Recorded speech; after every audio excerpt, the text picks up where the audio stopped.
క్రీస్తునందు ప్రేమ, నమ్మకం, విశ్వాసం కలిగిన ప్రియ బెతెస్దా సంగమా, పాపుల కొరకు ప్రాణమిచ్చి పరమ పవిత్రుడైన పరిశుద్ధుడైన పరలోకమందున్న యేసు ప్రభుల వారి ప్రశస్తమైన దివ్యమైన మహిమగల శ్రేష్టమైన నామములో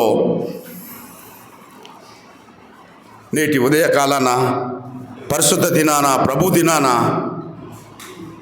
ప్రభు బిడ్డలుగా ప్రభు సన్నిధికి వచ్చి భయముతో భక్తితో శ్రద్ధగా నవనిబంధన సహవాసంలో పాలు పొందిన వారికి అలాగే చేరవచ్చిన అందరికీ ప్రభువు నామంలో హృదయపూర్వక వందనాలు తెలియజేస్తున్నాను.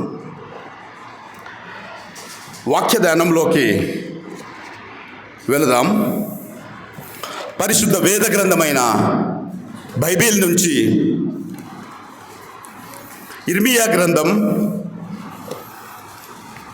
32వ అధ్యాయం 19వ వచనం. ఇర్మియా గ్రంథం 32వ అధ్యాయం 19వ వచనం నేను చదువుతాను. దయచేసి లేఖనంలో ఉన్నవారు చూడండి. దయచేసి నేను చదువుతాను. దయచేసి లేఖనంలో ఉన్నవారు చూడండి. ఇందులో ఒక చక్కని మాట వ్రాయబడి ఉంది. ఆలోచన విషయంలో నీవే గొప్పవాడవు, క్రియలు జరిగించు విషయంలో శక్తి సంపన్నుడవు. ఇక్కడ చూడండి అమ్మా, వారి ప్రవర్తనలను బట్టియో వారి క్రియాఫలములను బట్టి అందరికీ ప్రతిఫలం ఇచ్చుటకై నరపుత్రుల మార్గములన్నిటినీ నీవు కన్నులారా చూచుచున్నావు. ప్రియ సంఘమా, యోహాను 5:24 నా మాట విని నన్ను పంపిన వాని యందు విశ్వాసముంచువాడు నిత్య జీవము కలవాడు, వాడు తీర్పులోకి రాక మరణము నుండి జీవంలోకి దాటి ఉన్నాడని మీతో నిశ్చయముగా చెప్పుచున్నాను అంటాడు. సో కావున ప్రభు బిడ్డలారా, ప్రతి ఆదివారము క్రమము తప్పకుండా మందిరానికి వచ్చి వాక్యం వినకుండా శిక్షకు పాత్రుడు కాకుండా ప్రభు వాక్యాన్ని మాటను చెవిపెట్టి కాకుండా మనస్సు పెట్టి శ్రద్ధగా వినాలని, అలాగే వాక్యాలు విన్నంతసేపు బాగా ఉంటాయి, విని ఆలోచించక ఆచరించకపోతే దాని యొక్క ప్రతిఫలం పొందలేము. కాబట్టి సంగమా, వాక్యానుసారంగా జీవిద్దాం, దైవ దీవెనలు పొందుదాం.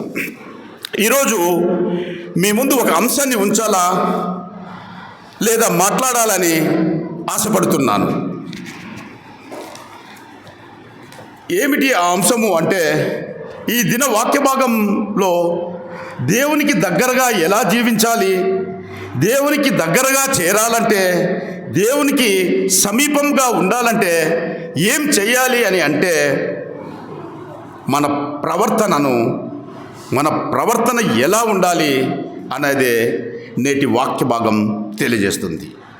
క్రైస్తవుడిగా మన ప్రవర్తన ఎలా ఉంది, క్రైస్తవురాలిగా మన నడవడిక ఎలా ఉంది, క్రైస్తవురాలిగా మన వైఖరి ఏమిటి అన్నది ఈరోజు ఆయన బిడ్డలమైన మనలను, మన యొక్క జీవితాలలో మన యొక్క ప్రవర్తనను ఎలా ఉంది అని దేవుడు చూస్తున్నాడు. పేరెంట్స్గా, తల్లిదండ్రులుగా మన పిల్లలలో మనం ఏం చూస్తామో వారి ప్రవర్తనను గమనిస్తాం, వారి నడవడిక ఎలా ఉంది అని ఆలోచిస్తాం, వారి వైఖరి ఏమిటి అని. పిల్లలు మంచి మార్గంలో నడుస్తున్నారా లేదా చెడ్డ మార్గంలో నడుస్తున్నారా, వారు మంచి స్నేహితులను కలిగి ఉన్నారా, బాగా చదువుతూ ఉన్నారా లేదా చెడు తలంపులు ఏమైనా కలిగి ఉన్నాయా అని ప్రతి తల్లి తండ్రి తమ పిల్లల ప్రవర్తన గురించి ఆలోచిస్తూ ఉంటాడు. ఎందుకంటే పిల్లలను కనగలము కానీ వారి బుద్ధిని కనలేము. పిల్లలపై కాస్త నిఘా ఉంచండి, ఇది కలికాలం కాదు, సెల్ ఫోన్ కాలము అంటాడు ఒక మహానుభావుడు. అందుకే మన పిల్లలను బాల్యం నుండి బడికి ఆ యొక్క ట్యూషన్స్కే కాకుండా మందిరాలకు పంపితే క్రైస్తవ సంస్కృతికి, దైవభక్తికి అంకితమవుతారు. కావున ప్రతి తల్లి తండ్రి తమ యొక్క పిల్లల ప్రవర్తనకు గమనిస్తూ ఉంటారు. అయితే ఈరోజు మన తండ్రి, పరమ తండ్రి నా ప్రవర్తన ఎలా ఉంది అని గమనిస్తూ ఉన్నాడు, చూస్తూ ఉన్నాడు, ఆలోచిస్తూ ఉన్నాడు. ఈ మాట ఎవరి ద్వారా రాయబడింది అని అంటే ఇర్మియా ద్వారా రాయబడింది. ఇర్మియా ప్రవక్తలలో గొప్ప ప్రవక్త. ఇర్మియా అంటే యెహోవా సిద్ధపరుస్తాడు, యెహోవా గణపరుస్తాడు, లేక యెహోవా లేపుతాడు అని అర్థాన్నిస్తుంది. ఇర్మియాను దేవుడు ఎప్పుడు ఎన్నుకున్నాడో, ఎప్పుడు పిలుచుకున్నాడో తెలుసా? తల్లి గర్భంలో ఉండగానే ఇర్మియాను దేవుడు ఎన్నుకున్నాడు. గర్భంలో ఉండగానే దేవుడు ఇర్మియాతో మాట్లాడాడు. అదే ఇర్మియా ఈరోజు అనగా పరిశుద్ధ గ్రంథంలో 70 ఏళ్ళ చెరకు మునుపు ప్రవచనాన్ని ఇస్తూ ఇశ్రాయేలు ప్రజలు అనగా ఆయన కుమారులు కుమార్తెలు దేవుని ఎడల ఎటువంటి సంబంధాన్ని, ఎటువంటి భక్తిభావాన్ని కలిగి ఉండాలో అన్న విషయాలను రాస్తూ ఈ మాట రాస్తున్నాడు. సంగమ ప్రవక్తల ద్వారా ఈరోజు మనము వారు అనేక మాటలు మనకు వారి ద్వారా ఇవ్వబడ్డాయి. పరిశుద్ధ గ్రంథంలో సుమారు 17 మంది ప్రవక్తల గ్రంథాలు ఉన్నాయి. ఇక్కడ మాట్లాడుతున్న మాట ఏంటంటే, ఆలోచన విషయంలో నీవే గొప్పవాడవు, క్రియలు జరిగించు విషయంలో శక్తి సంపన్నుడువు అని రాస్తూ వారి ప్రవర్తనను బట్టి, వారి క్రియాఫలములను బట్టి అందరికీ ప్రతిఫలము ఇచ్చుటకై నరపుత్రుల మార్గములన్నిటినీ ఏం చేస్తున్నాడు నాన్న? కనులారా చూచుచున్నాడు. మనకు ఇవ్వవలసిన బహుమానాలు కొన్ని దేవుని దగ్గర ఉన్నాయి. దేవుడు అట్టి వారి క్రియలను బట్టి వారికి ప్రతిఫలాలు మనకి ఇవ్వడానికి ఏం చూస్తున్నాడు? మన క్యారెక్టర్, మన బిహేవియర్, మన వైఖరి, మన దృక్పథాన్ని చూస్తూ ఉన్నాడు. సో నువ్వు ఎలా ప్రవర్తిస్తున్నావు, మనం ఎలా నడుచుకుంటున్నాం, మనం ఎలా జీవిస్తున్నాం, ఆయన కన్నులారా ఆకాశం నుండి మనలందరినీ చూస్తూ వాటి క్రియాఫలాలను బట్టి ప్రతిఫలము ఆయన ప్రజలమైన మనకు అందిస్తున్నాడు. ప్రియ సంగమా, ఈ భూమి మీద మొట్టమొదటిసారిగా పుట్టిన వ్యక్తి ఎవరో తెలుసా? ఈ భూమి మీద ఫస్ట్గా చెప్పండి నన్ను, ఎవరైనా గట్టిగా చెప్పండి అమ్మా. ఓకే, ఆదాము పుట్టలేదు నాన్న. ఆదామును తయారు చేశాం మట్టితో. నెక్స్ట్, ఎస్, వెరీ నైస్ మా, వెరీ గుడ్. ఆదాము అవ్వ దేవునితో తయారు చేయబడ్డ వాళ్ళు. మట్టి ద్వారా ఆదాము తయారు చేస్తే ఆయన ప్రక్కటెముకలో నుండి తీసి అవ్వను సృష్టించారు. సో మొట్టమొదటిసారిగా పుట్టింది ఎవరు అంటే ఆదాము అవ్వకు పుట్టిన మొదటి కుమారుడు కయ్యోను. ఎవరు పుట్టారమ్మా భూమి మీద? కయ్యోను. భార్య భర్త కలిస్తే పుట్టింది ఎవరు అంటే మొట్టమొదటిసారిగా ఈ భూమి మీద కయ్యోను. ఓకే, బైబిల్ గ్రంథంలో ఆదాము అవ్వకు పుట్టినటువంటి 2 కుమారులు కయ్యను ఏబేలు. ఇద్దరు ఒకే తల్లి గర్భంలోనే పుట్టినవారే, ఒకే రక్తం పంచుకొనే పుట్టినవారే. మరి ఇద్దరి ప్రవర్తనలో చాలా వ్యత్యాసం ఉంది. ఒకరేమో దేవునికి ఇష్టమైన ప్రవర్తన కలిగి, మరొకరేమో దేవునికి అయిష్టమైన ప్రవర్తన కలిగి ఉన్నారు. మీ అందరికీ తెలుసు అనుకుంటా. ఈ ప్రపంచంలో ఎవరి వేలిముద్రకు సరిపోని వేలిముద్ర మనకు ఉంది. ఓకేనా? సో అలాగనే డిఫరెంట్ వ్యక్తిత్వాలు కూడా మనసుల్లో ఉంటాయి. సో అతని ప్రవర్తన ద్వారా ఏమైంది, ఏం చేశాడంటే హత్యకు దారి తీసింది. పైనుండి దేవుడు కనులతో చూస్తూ ఉన్నాడు కాబట్టి దేవుడు ఎవరి ప్రతిఫలం వారికి ఇచ్చాడు. అందుకే హెబ్రీయులకు రాసిన పత్రికలో ఏబేలు మృతి పొందియు విశ్వాసం ద్వారా మన మధ్య నిలిచి ఉండి మనతో మాట్లాడుతూ ఉన్నాడు అని ఏబేలు గురించి రాయబడింది. అదే కయ్యను గురించి వ్రాయబడిన విషయం ఏమిటంటే అతడు చేసినటువంటి తప్పుడు పని ద్వారా, అతడు కలిగినటువంటి తప్పుడు ప్రవర్తన ద్వారా దేశ దిమ్మరిగా ఎక్కడికి వెళ్ళాడు?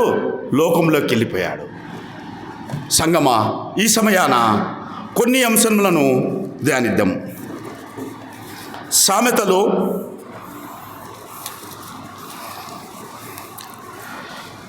సామెతల గ్రంథం 16వ అధ్యాయం 7వ వచనం చూస్తే, చదవద్దండి ప్లీజ్, చూస్తే మొట్టమొదటి మాట ప్రీతికరమైన ప్రవర్తన. సో మనం బిహేవియర్ గురించి ఆలోచిస్తున్నాం కదా, ఏమి అనేది. దానిలో ఒక 2-3 చూద్దాం నాన్న సమయాన్ని బట్టి. ప్రీతికరమైన ప్రవర్తన. మొదటి ప్రవర్తన ఏంటి అంటే, మొదటి ప్రవర్తన ఏమిటి అంటే ప్రీతికరమైన ప్రవర్తన. దేవుని దృష్టికి యువకుని ప్రవర్తన ఎలా ఉంటే ప్రీతికరంగా మారిపోతుంది అని అంటే, ప్రీతికరము అంటే దేవునికి ఇష్టమైనది. సో మన ప్రవర్తన దేవునికి ప్రీతికరంగా ఉంటే మన శత్రువులను ఏం చేస్తాడు? మిత్రులుగా మార్చివేసేస్తాడు. అంటే మనకు ఈ లోకంలో ఏ విధమైనటువంటి శత్రుత్వం లేకుండా దేవుడు చేస్తాడు. ఈ లోకంలో ఏది మనకు ఆటంకాలు లేకుండా చేస్తాడు. అంటే మన మధ్య శాంతి, సమాధానము, నెమ్మదితో భయము లేకుండా మనం నివసిస్తాం. ఎప్పుడంటే మన ప్రవర్తన ఆయన దృష్టికి ప్రీతికరమైనదిగా ఉన్నప్పుడు మాత్రమే. కావున సంగమా, నీ ప్రవర్తన ఉన్నతమైనది అయితే నీ శత్రువు తల వంచుకుంటాడు. 32 దంతాల మధ్య నాలుకలా మనం జీవించవచ్చు. సంగమా, ఈరోజు మన ప్రవర్తన ఎలా ఉందో ఒక్కసారి ఆలోచిద్దాం. మన ప్రవర్తన ద్వారా ఒక్కోసారి మన కుటుంబాలను బాధ పెడుతున్నామేమో. నీ ప్రవర్తన ద్వారా మీ భార్య అనేక మార్లు కన్నీళ్లు పెట్టుకుంటుందేమో. మీ ప్రవర్తన ద్వారా అనేక మార్లు నీ బిడ్డలు వేదన చెందుతున్నారేమో. ప్రవర్తన ద్వారా నీ స్నేహితులు, నీ శ్రేయోభిలాషులు, నీ ఆప్తులు వేదన చెందుతున్నారేమో. అలాంటి పరిస్థితి ఉందేమో. దేవునికి ఇలాంటి ప్రవర్తన ఇష్టం లేదు. ఆయనకు నీ యొద్ద నుండి కావలసింది, కోరుకునేది ఏమిటి అంటే ప్రీతికరమైన ప్రవర్తన. హల్లెలూయా. వాక్యం వింటున్న సంగమా, దేవుని ఏర్పాటులో ఉన్నటువంటి దానియేలు 4 రాజులు, 4 ప్రభుత్వాలలో దానియేలును దేవుడు ఘనపరిచాడు. ఎలాంటి కాలము అంటే నెబుకద్నెజర్ కాలంలో దానియేలును పిలిచి అతనికి విలువైన బహుమానాలను ఇచ్చి అతనికి సాష్టాంగ నమస్కారం చేసి అతనికి అనేకమైన అర్పణలు చెల్లించాడు. ఆ కాలం అయిపోయింది. బిల్షాజర్ కాలం వచ్చింది, దర్యావేష్ కాలం వచ్చింది, కోరేష్ ప్రభుత్వం వచ్చింది. రాజులు మారినా, కాలాలు మారినా, ప్రభుత్వాలు మారినా, దానియేలును మాత్రము దేవుడు అన్ని విషయములలో ఏం చేసుకుంటూ వచ్చాడు అనంటే ఘనమైన స్థితిలోనే ఉండడానికి అవకాశం ఇచ్చాడు. ఈ స్థితి దానియేలుకి ఇవ్వడానికి కారణం ఏమిటో తెలుసా? దానియేలు ప్రవర్తన దేవునికి ప్రియమైనదిగా ఉండనని వ్రాయబడింది. ఒకసారి దానియేలు రాజుల గృహంలోకి వెళ్ళాడు. వెళ్ళినప్పుడు ఆయనకు ఆ దానియేలు కొరకు భోజనం సిద్ధం చేశారు. ఆయన ఆ దానియేలుకు తెలిసిపోయింది ఆ భోజనము అపవిత్రమైనది అని. సామాన్యంగా రాజులు భోంచేసే భోజనంలో ఆహార పదార్థాలు ద్రాక్షరసంతో పాటు కొద్ది మత్తు పదార్థాలు కూడా ఉంటాయి. సో ఆ విషయం తెలుసుకున్న దానియేలు ఏమంటాడంటే, నేను రోషము గల దేవుని సేవకుడిని, నేను దేవుని బిడ్డను, రాజుగారు ఏదో ప్రేమతో నన్ను పిలిచినాడు కాబట్టో, రాజుగారు ఏదో ప్రేమతో నన్ను ఆహ్వానించినాడు కాబట్టో, రాజుగారి ప్రేమకు లోనైపోయి లేదా ఏదైనా ఒక చిన్న రాజుగారు ఏమైనా అనుకుంటారనైనా మొహమాటంలో ఉంటానేమోనని తన పవిత్రతని, తన తీర్మానాన్ని, దేవుని సన్నిధిలో తాను చేసుకున్న ప్రమాణాన్ని విడిచిపెట్టకుండా ఏం చేశాడు అనంటే సున్నితంగా తిరస్కరించాడు. ఎందుకంటే ఇది తినుట ద్వారా దేవుని దృష్టికి అపవిత్రమైపోతానేమో. ఇది మనం చూడాలి అంటే దానియేలు 1వ అధ్యాయం 8వ వచనంలో తెలుస్తుంది నాన్న. అలాగని చెప్పి ఏం చేశాడంటే అక్కడ ఏమి వాటిని పుచ్చుకోకుండా తన తీర్మానాన్ని, తన పవిత్రతను కాపాడుకున్నాడు. అది అతనిలో ఉన్న గొప్పతనం, నిబద్ధత, నమ్మకమైన పాత్రగా ఉన్నాడు, నిర్దోషిగా ఉన్నాడు. అదేవిధంగానే దేవుని యందు భయభక్తులు కలిగి ఉన్నాడు. వీటి అన్నిటినీ కలిగి ఉండటం వలన దేవుడు సాక్ష్యం ఇచ్చాడు. దానియేలు 10వ అధ్యాయములో చూస్తే తెలుస్తుంది. అక్కడ వ్రాయబడింది, దానియేలు నీవు బహుప్రియుడవు కనుక నేను నీ యొద్దకు పంపబడితిని. అంటే ఇక్కడ దానియేలు గురించి దేవుడు ఇచ్చిన సాక్ష్యం ఏమిటో తెలుసా? నీవు నాకు బహుప్రియుడవు. 18వ వచనం చూడమ్మ, నీవు బహుప్రియుడవు, భయపడకుము, నీకు శుభమవునుగాక. ప్రియుడు, ప్రియమైన వాడు, దేవుని యొద్ద నుంచి ఎంత గొప్ప అర్హత, ఎంత గొప్ప బిరుదు. ఎందుకు ప్రియమైన వాడు అయ్యాడు అంటే దానియేలు యొక్క ప్రవర్తన, నడవడిక, ప్రార్థన శక్తి. సింహాల గుహలోని దానియేలు శక్తి ఈ లోకంలో నాకు కావాలయా. నీతో నడిచే వరమివ్వవా, నీ సిలువను మోసే కృపనీయవా. నీతో నడిచే వరమీయవా, నీ సిలువను మోసే కృపనీయవా. సో దేవునికి ప్రీతికరంగా ఉంది కాబట్టే ఆయనను ఆ విధంగా ఉన్నతంగా తీర్చిదిద్దాడు. సంగమా, beauty is not validity, but behaviour is life time validity. అందమైన రూపం కన్నా అందమైన ప్రవర్తన గొప్పది. ప్రియ దేవుని బిడ్డలారా, ఈరోజు మనం ప్రశ్నించుకుందాం. మన ప్రవర్తన దేవునికి ప్రీతికరంగా ఉందా, లేదా మన కుటుంబాలను బాధ పెట్టే విధంగా, ఇబ్బంది పెట్టే విధంగా ఉందా? ఈనాడు దేవుడు చెబుతున్నాడు, నీ ప్రవర్తన నీ కుటుంబము బిడ్డలకు ప్రీతికరంగా ఉండునుగాక అని. మొట్టమొదటి ప్రవర్తన ఏంది నాన్న? ప్రీతికరమైన ప్రవర్తన. రెండవది సత్ప్రవర్తన. చూద్దాం. రూతు గ్రంథము 3వ అధ్యాయము 10వ వచనం. రూతు గ్రంథము 3వ అధ్యాయము 10వ వచనం.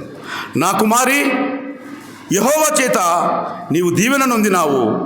కొద్దివారినే గాని గొప్పవారినే గాని యవ్వనస్తులను నీవు వెంబడింపక యుండుట వలన నీ మునుపటి సత్ప్రవర్తన కంటే వెనుకటి సత్ప్రవర్తన మరి ఎక్కువైనది. ఆహా, ఎంత గొప్ప మాట! సత్ప్రవర్తన. ఈ మాట ఎవరి గురించి రాయబడింది అని అంటే రూతు, యవ్వనస్తురాలైన రూతు గురించి ఆ మాట రాయబడింది. బైబిల్ గ్రంథంలో న్యాయాధిపతులు ఏలిన దినాలలో ఎలిమెలికు అనే ఒక వ్యక్తి తన భార్య అయిన నయోమిని తనకు దేవుడిచ్చిన సంతానమైన 2 కుమారులను వెంటబెట్టుకొని, అంటే ఆ ప్రాంతంలో బెత్లెహేంలో కరువు వచ్చింటుంది, ఆ కరువును తట్టుకోలేక మోయేబు దేశానికి వెళ్ళిపోతాడు. ఆ మోయేబు దేశంలో వాళ్ళు కొంతకాలం ఉంటారు. అక్కడే ఆమె తన భర్తను పోగొట్టుకుంటుంది. అక్కడే ఆమె తన 2 కుమారులను కూడా పోగొట్టుకుంది. అంటే కుమారులకి ఇద్దరికీ అప్పటికే పెళ్ళి అయిపోయి ఉంటుంది. సో భర్తను, చేతికి వచ్చిన కుమారులను ఇద్దరిని కోల్పోయిన నయోమి మోయాబు దేశం నుండి బెత్లెహేంకు వస్తున్నప్పుడు ఇద్దరు కోడన్లు నయోమి వెంట రావడానికి ఇష్టపడతారు. నయోమి కోడళ్లకు సర్ది చెప్పి, అమ్మా మీరు వెళ్ళండి అని అంటే ఓర్పా ఒక కోడలు వెళ్ళిపోతుంది. కానీ రూతు మాత్రం అత్త వెంట వస్తుంది. రూతు అంటుంది అత్తతో, నీవు ఎక్కడికి వెళితే అక్కడికి వస్తా, నీవు ఉన్న చోటే నేను ఉంటాను, నీ ప్రజలే నా ప్రజలు, నీ దేవుడే నా దేవుడు, నీవు మరణించిన చోటే నేను మరణిస్తాను, అక్కడే నా భూస్థాపన జరుగుతుంది, మరణం తప్ప నన్ను వేరు చేయలేదు అని రూతు తన అత్తతో అంటుంది. అదండి అత్తా కోడళ్ళ అనుబంధం, రూతు నయోమిల బంధం. ఒక ఆయన అంటాడు, భారతదేశంలో ఉన్న స్త్రీలు 2 అతి పెద్ద ప్రాబ్లమ్స్ని ఎదుర్కొంటున్నారంట. ఒకటి, ఆమె కోడలుగా ఉన్నప్పుడు ఆమెకు అత్త నచ్చదు, ఆమె అత్తయ్యాక ఆమె కోడలు నచ్చదు జనరల్గా. సో రూతు నయోమి వెంట వచ్చినప్పుడు రూతు అక్కడ ఉన్న అటువంటి పొలంలో పరిగె వేరుకోవడం, అంటే పరిగె అంటే మీ అందరికీ తెలుసు అనుకుంటాను అన్న. పరిగె అంటే మనం ఒక ధాన్యాన్ని అంతా తీసేసిన తర్వాత కింద పడిపోయిన దాన్ని ఏరుకునేవాళ్ళం. మాకు చిన్నప్పుడు మీకు ఐడియా ఉందో లేదో మరి పరిగె. సో ఆమె ఏం చేసింది, అక్కడ పరిగె వేరుకోవడానికి వెళ్ళింది. అక్కడ బోయేజు కంటపడింది ఆమె. బైబిల్ గ్రంథంలో బోయోజు అనగా క్రీస్తుకు సాదృశ్యం, రూతు అనగా సంగమనకు సాదృశ్యం. బోయోజు కొన్ని దినములు ఆమె యొక్క నడవడిక, ప్రవర్తన గమనిస్తూ చూస్తూ వచ్చాడు. ఒకరోజు బోయోజు రూతుతో అంటున్న మాట ఏంటంటే, కుమారి నీవు గొప్ప ధన్యురాలవు, కుమారి నీవు గొప్ప ధన్యురాలవు, నీవు యవ్వనరాలుగా ఉన్నావు, లేదా భర్తను విడిచిపెట్టినా లేదా భర్తను కోల్పోయినా యవ్వనస్తురాలుగా ఉన్నావు. లోకంలో ఉన్న ఆశలకు పోకుండా, లోకంలో ఉన్న అందాలకు పోకుండా, లోకంలో ఉన్న ఆకర్షణలకు పోకుండా నీవు స్థిరముగా ఉన్నావు, ఇప్పటి వరకు నమ్మకంగా ఉన్నావు.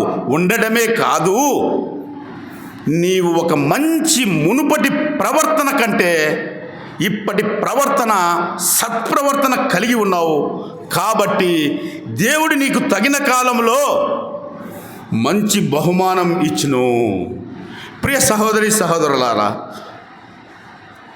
కీర్తన గ్రంథం 119వ సంకీర్తన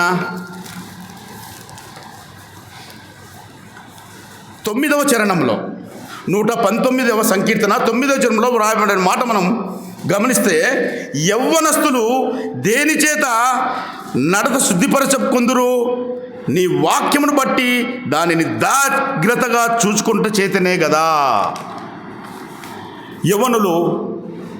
యవ్వనులారా దేని చేత తమ నడతను శుద్ధి చేసుకుందరు, దేవుని వాక్యం ద్వారా వారి పరిస్థితులను మార్చుకుంటారు.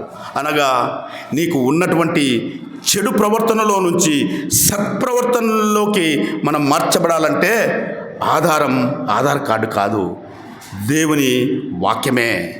యవ్వనస్తుడైన యోసేపు, మీ అందరికీ తెలుసు, యవ్వనస్తుడైన యోసేపు దేనికి తాను తలవంచలేదు.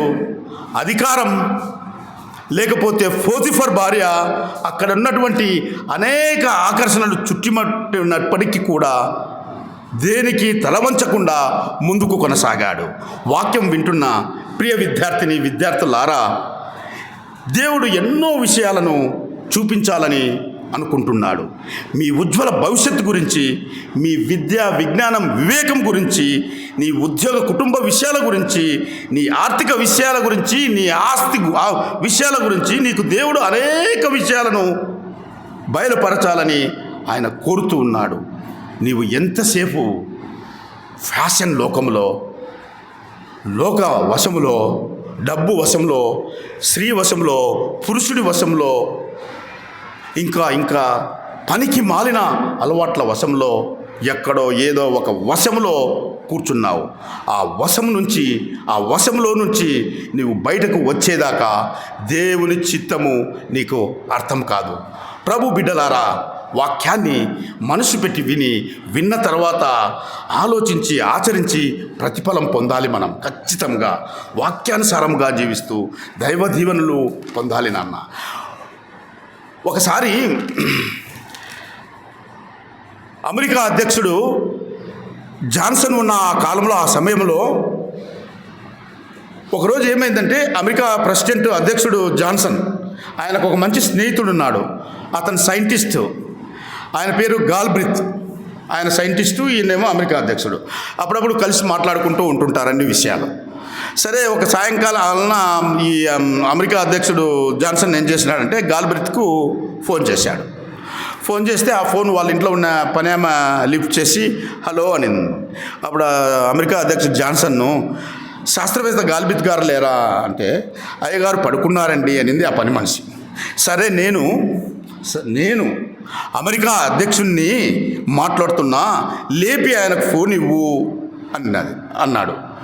వెంటనే పని మనిషి అందట, లేదండి, అయ్యగారిని ఎవరు ఫోన్ వచ్చినా ఎవరు వచ్చినా కానీ గంట వరకు లేపవద్దని నాకు చెప్పాడు అందంట ఆమె పని.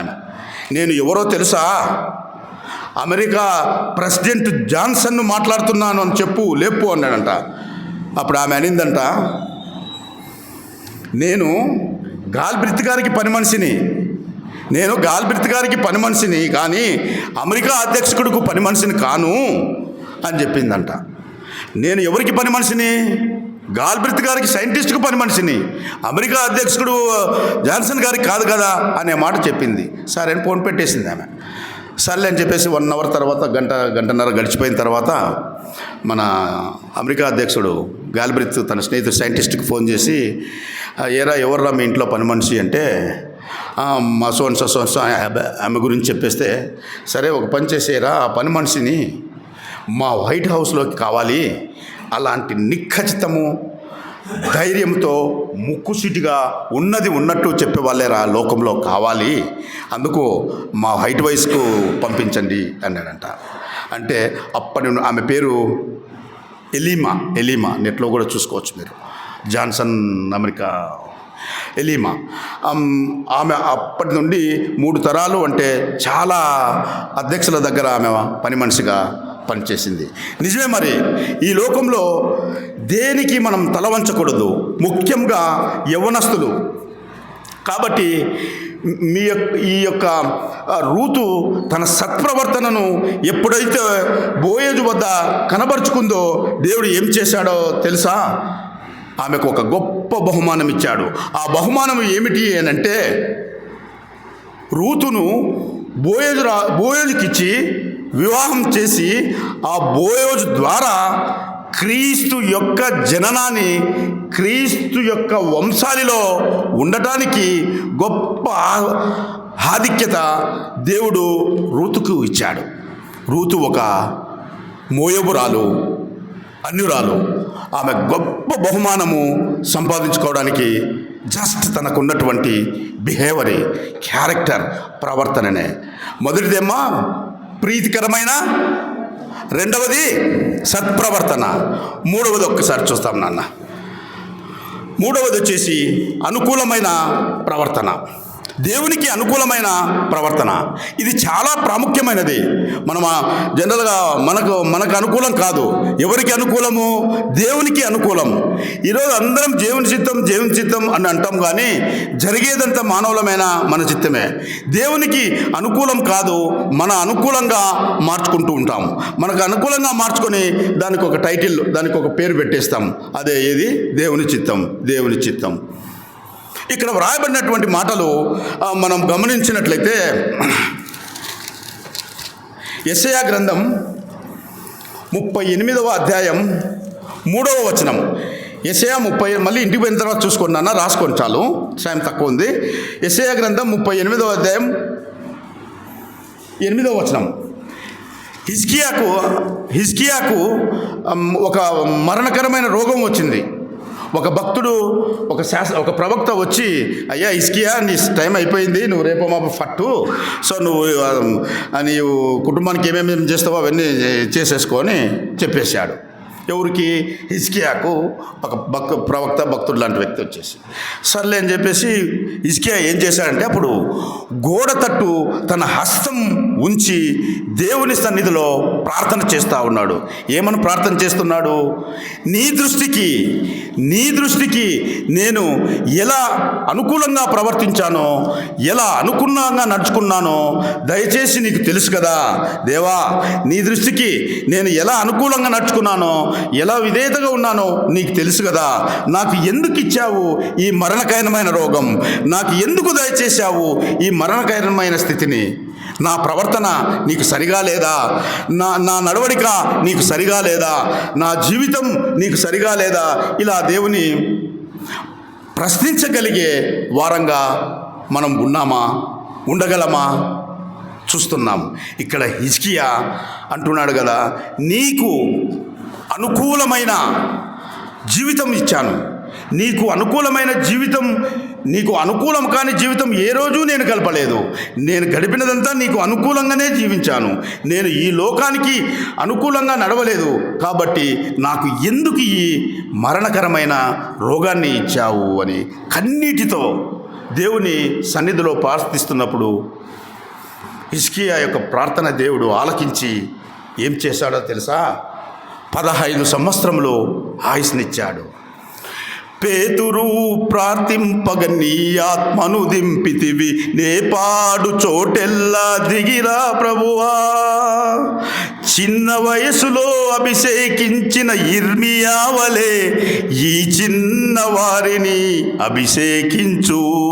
ప్రార్థనా శక్తి నాకు కావాలయా, నీ పరలోకాభిషేకం కావాలయా. యేసయ్యా కావాలయ్యా, నీ ఆత్మాభిషేకం కావాలయ్యా. ప్రియ సంగమా, చూడండి ఇక్కడ వ్రాయబడి ఉన్నమాట. హిజ్కియా యూదా దేశమంతటా ఎలా జరిగించాడు అంటే, అనుకూలంగాను, నమ్మకంగాను, యథార్థంగాను. 21వ వచనం చూస్తే తెలిసింది నాన్న. 21వ వచనం చూస్తే, దేవుని మందిరంలో సేవలందైతేనేమి, ధర్మశాస్త్రం అందైతేనేమి, దేవుని ఆశ్రయించడం ఎందేమి, హిజ్కియా తాను ప్రారంభించిన ప్రతి పని దేవుడు హృదయపూర్వకంగా జరిగించి వర్ధిల్లింపజేశాడు. అంటే హిజ్కియా తాను చేసిన ప్రతిదీ ఎవరికి అనుకూలంగా చేశాడు? ప్రభువునకు అనుకూలంగా, దేవునికి అనుకూలంగా చేశాడు. కాబట్టి హిజ్కియా అనుకూలత దేవునికి ఇష్టమైనది. అనుకూలత ప్రవర్తన దేవుడు చూస్తాడు. చూసి ఏం చేశాడంటే, హిజ్కియాను అంతకంతకు ఏమి చేశాడు? వర్ధిల్లేలా చేశాడు. అలాగే ఆ దేశంలో రాజు అనే ఒక స్థానంలో హిజ్కియాను నిలబెట్టాడు. చివరిగా సంగమా, ప్రసంగి గ్రంథం 5వ అధ్యాయము 1, 2, 3 వచనాలు చదివితే, ప్రసంగి 5వ అధ్యాయం 1, 2, 3 వచనాల్లో వ్రాయబడిన మాటను మనం గమనిస్తే, నీవు నీ దేవుని మందిరం నాకు వెళుతున్నప్పుడు నీ ప్రవర్తనను జాగ్రత్తగా చూసుకోవడము. మందిరంలో ఆరాధిస్తున్నప్పుడు ఆవేశంగానో మొక్కుబడులు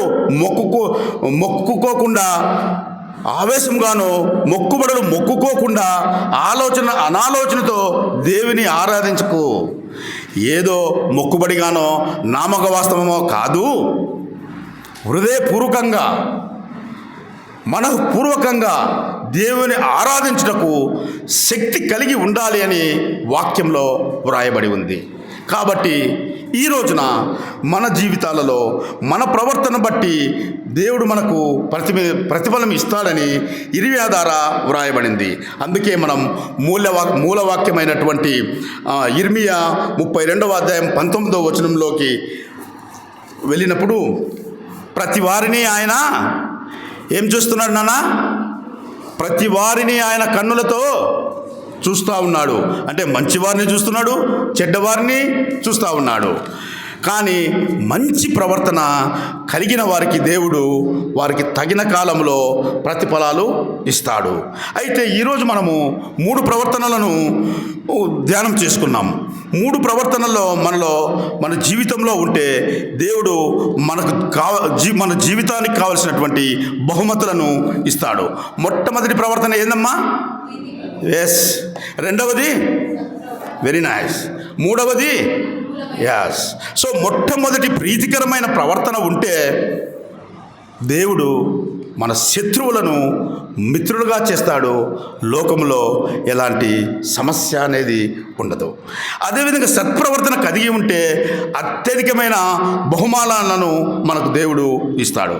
మూడవదిగా అనుకూలమైన ప్రవర్తన కలిగి ఉంటే ఉన్న స్థితి నుండి ఉన్నత స్థితికి నేను చేరుస్తూ నీకు స్వస్థతను కూడా హిజ్కియాకి ఇచ్చినట్టు ఇస్తాడు. అటువంటి ప్రవర్తనలు జీవితంలో మనం కలిగి ఉంటే రేపు ఆయన రెండవసారి రాబోతున్నాడు, త్వరగా రాబోతున్నాడు. ఆయన రాకడలో మనమందరము ఎత్తబడడానికి సిద్ధపడదాం. ఆ కృప మన అందరికీ దయచేయనుగాక. మోకరించండి, ప్రార్థన చేస్తాం.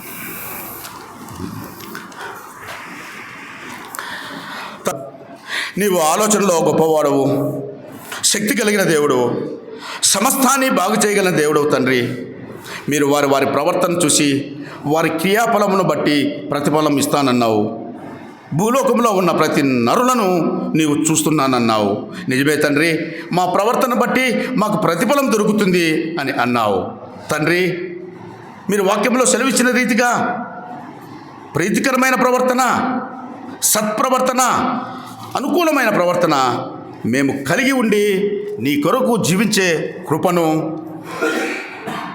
ఎన్నో గృహాలలో అసమాధానం ఉంది, ఎన్నో గృహాల్లో నెమ్మది లేని జీవితాలు ఉన్నాయి. ఇంకా ఎంతోమంది రోగాల బారిన పడి విడుదల లేని వారుగా ఉన్నారు. ఎన్నో కుటుంబాలు సతమతం అవుతున్నాయి. ప్రభువా, ఈరోజు ప్రతి వారి జీవితాల్లో కూడా ఈ వాక్యము నూతన తేజస్సును, నూతన వెలుగును పుట్టించునుగాక. నూతన ప్రవర్తనతో వారి హృదయాలు, వారి కుటుంబాలు మార్చబడునుగాక. నాకు నమ్మకమైన వారిగా నీ రాజ్యంలో నీతో పాటు చేయి వేశాం. నీ రాజ్యంలో మేమందరం కూడా చేరే అంతవరకు కృపా ఆశీర్వాదాలు మాకు తోడుగా ఉంచమని యేసు ప్రభుల వారి ఘనమైన, దివ్యమైన, శ్రేష్టమైన నామంలో అడిగి వేడుకొంచున్నాం తండ్రి. ఆమేన్.